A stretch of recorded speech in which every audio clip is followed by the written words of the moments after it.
Nagbili ako ng alimasag sa may Bantayan. Ito po yung nabili ko. Ito po ay 2 kilos na alimasag.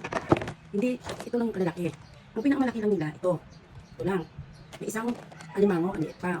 Kung kumpay maliit lang. Ganyan lang siya ka. Okay.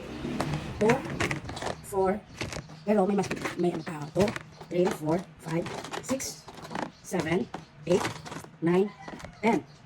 Dalawang maliit lang. Compare ko po sa binili ko na hindi rin magkakalayo. Ang laki. Oh, di ba? Ito po yung binili ko sa tindahan. Ito po yung sa Bantayan. Hindi magkakalayo po yung kanilang laki. Pas malaki pa nga ito sa may tindahan, oh, di ba? Ngayon, bibilangin ko po yung binili ko sa tindahan. 6,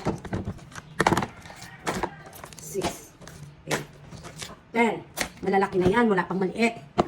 10 na po to. 2, 4, 5. Pero malalaki po to.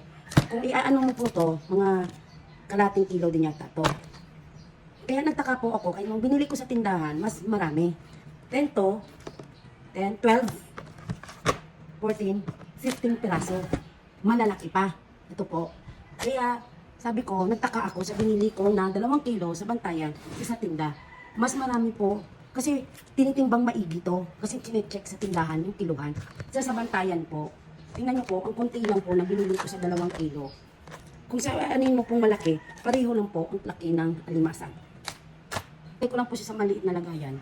Sa maliit na lagayan kasi kukunti lang talaga. 2 pang maliit, 10 lang piraso. Ito po ay 15 piraso, purong malalaki na po.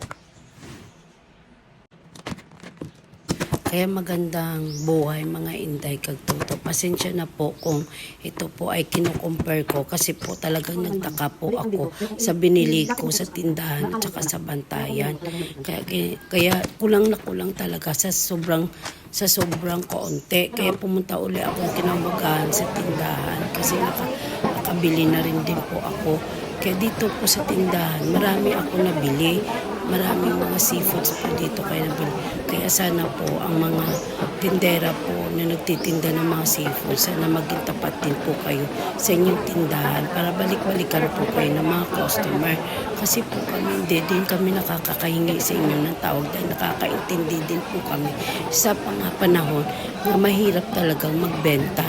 Kaya sana pasensya na po kayo kung bakit ko po ito nagawang i-post para malalaman ko at maging aware ang mga nagbibili din kasi bili kami ng bili, ang mahalin din rin kami nakakatawa, di po ba? Sana maging tapat po tayo. Thank you for watching.